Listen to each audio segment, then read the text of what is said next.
Hi, everyone, and welcome back to Money Unwrapped for this special edition bonus episode. Today, we are talking about the health-wealth connection, small habits that help you save big. I'm your host, Jordan Harrison. And I'm your co-host, John Harrison. I think that why we wanted to do this special edition is because this is a concept that's very close to both of our hearts, right? Amen. And we truly want to bridge the gap on lifestyle and finance. And we thought, what a fun way to talk about health habits that directly impact both short-term and long-term healthcare costs and empower our audience with realistic, approachable changes. So, I mean, most of us don't really think about our health decisions as financial choices, but they truly are. I love the concept of what if hitting the gym or sleeping for 8 hours could lower your health insurance premium? I mean, there's definite truth to that, right? Absolutely. And as you know, we tell all of our clients, your health is your wealth, because it doesn't matter how much money you have. If you can't walk, you can't get out of bed, you can't travel, you can't lift your grandkids that hopefully I'll have someday. It doesn't matter how much money you have. Very true. Very true. I mean, I know people who would skip their annual checkups for years and then they would finally go and there would be these big issues. I always say that I would rather catch something early so that it's still in the developmental stages than catching something late and not being able to do very much about it. Right. And to your point, one of the things that I've incorporated into my health journey is I get my blood work done every 6 months so that we can monitor all the markers to see which way we're trending. And then I have a concierge doctor and she will go through the results with me. And rather than giving me a pill, we use supplements. And what's interesting is I just actually had my blood work done about 3 weeks ago, and I just got the report back. And one of the ones that wasn't a danger, but it was trending towards a different result, she said, start taking red yeast, and that will lower this. And I just got my report back, and it lowered it significantly. Really? I've never even heard of red yeast. Nor had I. Another example was when we did my last blood work, she had me, instead of taking 2 fish oil pills a day, she had me take 4. And so now all my numbers that were, I would say borderline. Right. That is probably a better word. Borderline are now trending the other way. In fact, I have a good friend who makes fun of me because I've had low T since you were a kid. And now all of a sudden that one is going up significantly. Wow. Those supplements, they work magic, huh? They do. I mean, you guys should see, though. You have a mountain of supplements. You take, what, 30 supplements a day? 30 pills? I've never really counted the number of pills it is. I think we should do that. I think it's pretty close because, you know, there's the 4 fish oil. That's 4 right there. Oh, my gosh. There's, you know, the red yeast. That's 1. That's 5. So, yes, they're probably close. Wow. You know, I though, take some in the morning and some at night. And again, my concierge doctor tells me which ones to take when, and that's what I do. Right. I mean, I think that the most important thing is that you're seeking medical advice from a professional who is licensed. And throughout this entire podcast, in no way are we giving advice on medicine. Please speak to your doctor. Right. We're not doctors. And all we're trying to do is just really show people that your health is a journey. And more importantly, you need to take control of your health, and you need to be aware of how your health affects your financial future, both in the future, but also currently. And then think about some things you did in the past and what those consequences of that have been. Right. I mean, I think that that perfectly leads us into the 4 main habit categories that can impact costs. And I think the first one that I want to talk about is nutrition. There are so many studies on how diet truly does affect chronic conditions. And also with all of the cost comparisons with eating out at restaurants versus cooking, preventing versus managing disease. I mean, food is medicine. Absolutely. And as you've heard me say, when we go out to eat, there's 3 things that are true. Number 1, it's expensive. It is expensive, especially nowadays. Right. Number 2, a lot of times the food isn't great. Like we have a team member and she's a vegan, and it's always kind of a struggle to make sure that where we go, she can get the proper lunch too. Right. And sometimes some of those places don't even offer it. So, the food a lot of times is not great. And then lastly, ever since COVID, the service industry has just circled the drain. Well, that's a whole nother bear that It I don't is. want to poke just yet. But to your point, your nutrition and what you put in your body has a lot to do with your health. And I think what's also important to mention is that costs are not just financial. There are physical costs, there are mental costs. And one of the things that I think about a lot when I eat out at restaurants is I don't know who touched this food. I don't know what they cooked it in. Unless you have a severe allergy or, like you were mentioning earlier, you're vegan or you're vegetarian, you have some sort of dietary restriction.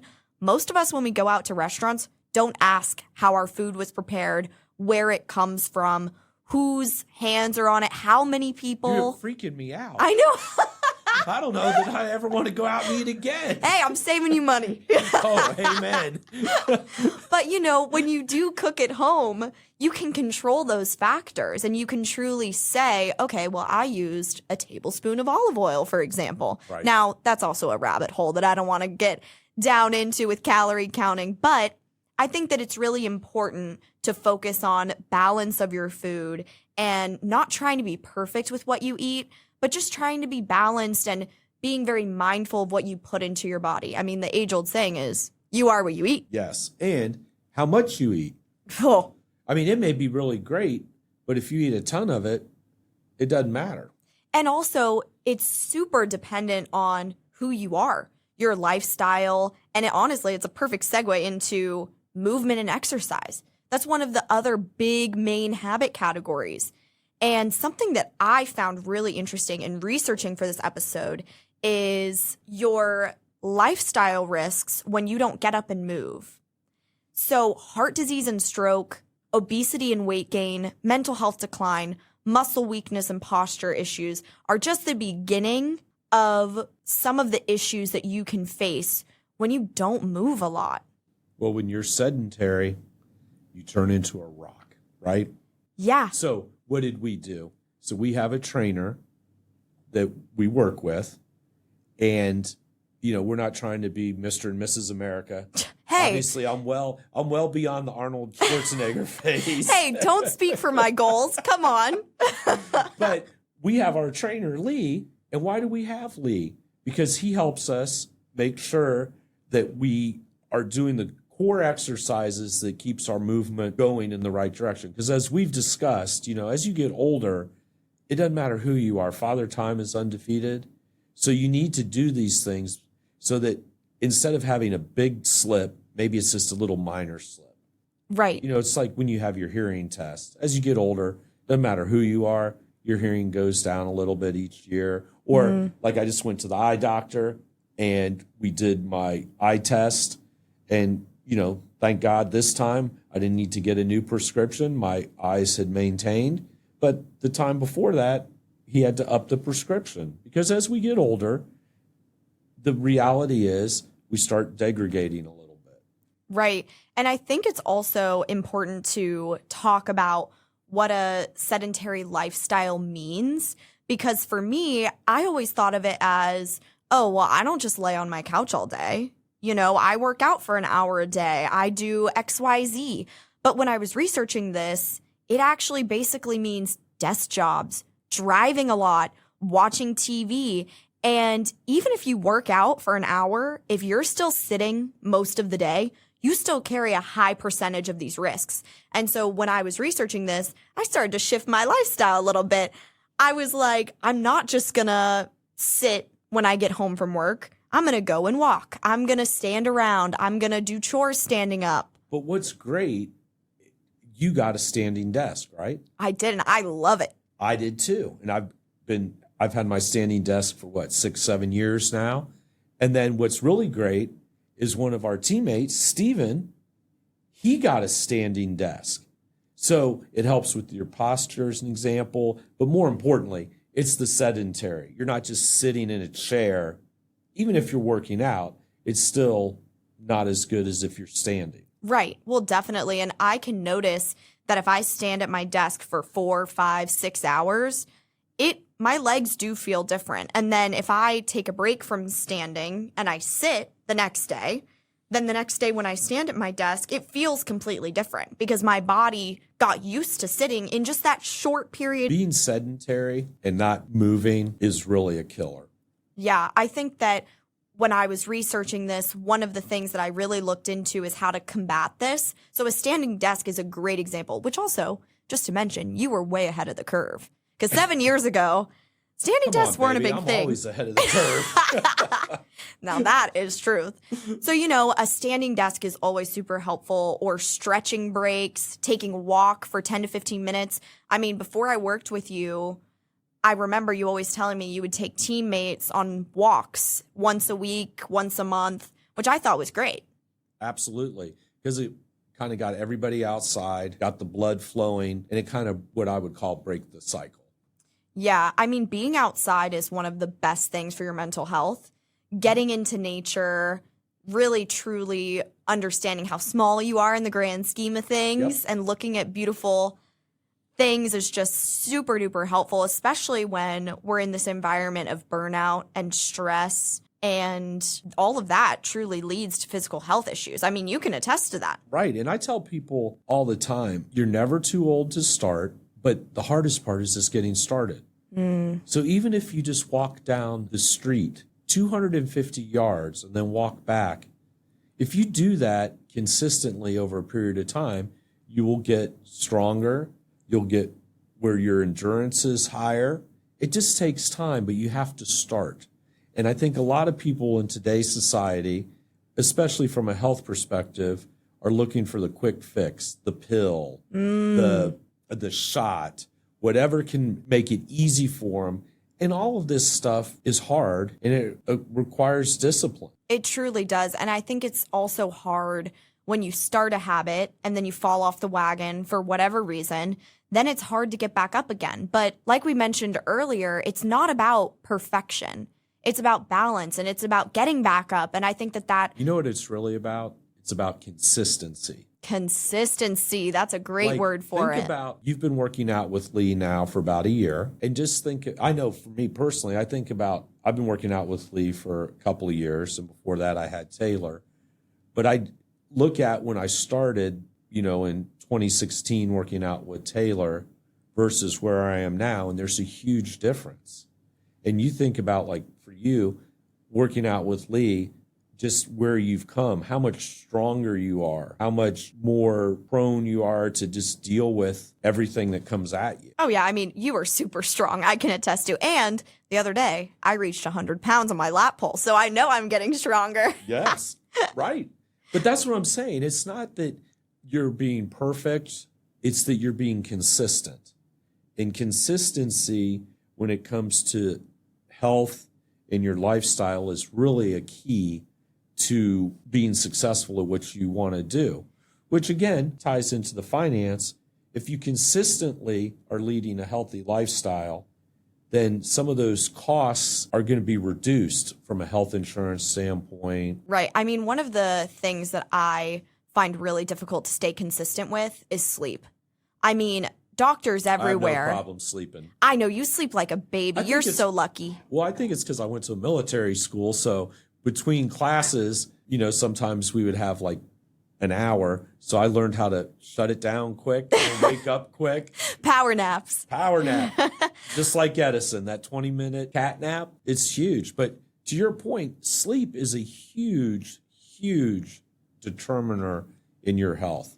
Because when you're sleeping, that's where your body has time to regenerate. Your stress level is way down. And that's why when you wake up, one of the things that we do is we have a bottle of water right out of the gate, because people don't realize, and I never knew this, but you get dehydrated when you sleep.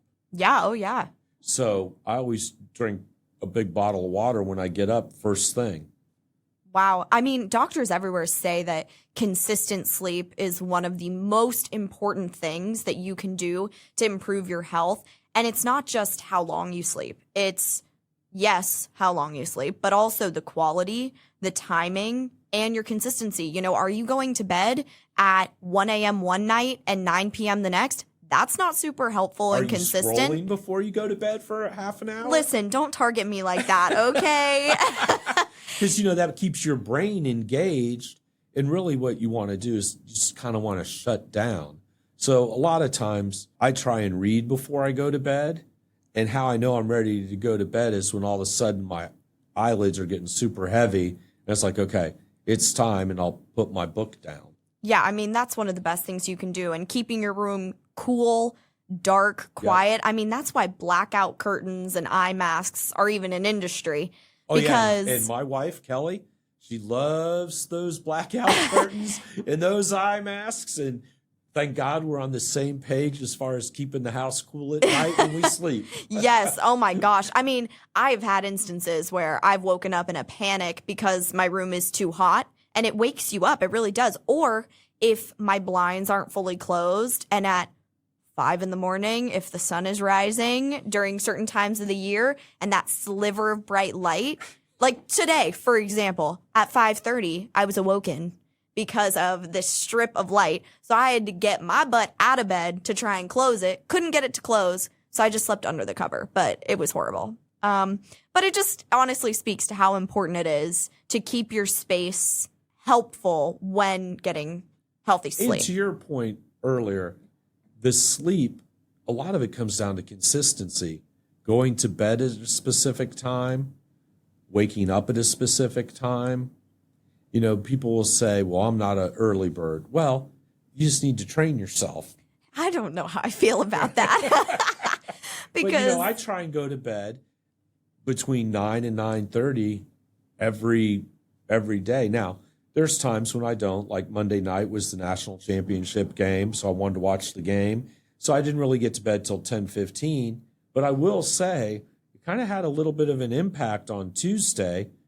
It took me a little bit longer to get going because I was out of my normal rhythm on sleep. And I always try and get up at the same time, no matter what time zone I'm in, at 5:30, because that's kind of my morning routine time, my alone time.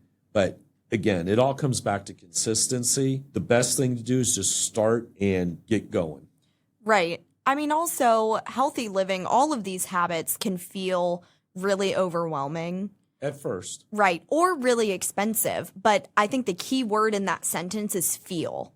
Yes. It's a feeling. It's not the reality. There are small changes that are not super expensive, that are not super overwhelming. What's one of the biggest small changes you've made in helping with your sleep? Honestly, I would say an eye mask, because then it didn't matter if I was in a hotel room with a friend and she wanted to stay up and be on her phone. I could just put on my eye mask, or if someone wants to read or whatever, or if I need to take a cat nap and it's daylight outside, that eye mask has truly saved my sleep. And I will say, food-wise, I think one of the small changes is trying to lean more clean with my eating and focusing on whole foods, things that grow out of the ground and not from a box, right? Right. And you do a lot of food prepping too.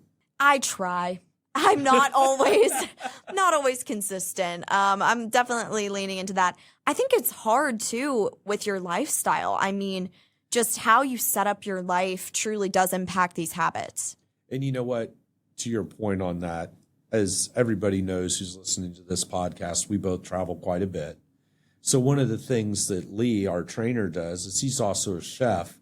So when we are back in Kansas City, he'll make sure that we have healthy meals and he'll get them prepared for us so that takes that off of our plate, which is really nice because like when you and I got home on Wednesday, he already had dinner already there for us. So we came back from the airport and dinner was there rather than us going, or as we talked about earlier in this episode, we didn't have to go to a crappy restaurant with poor service and it's expensive.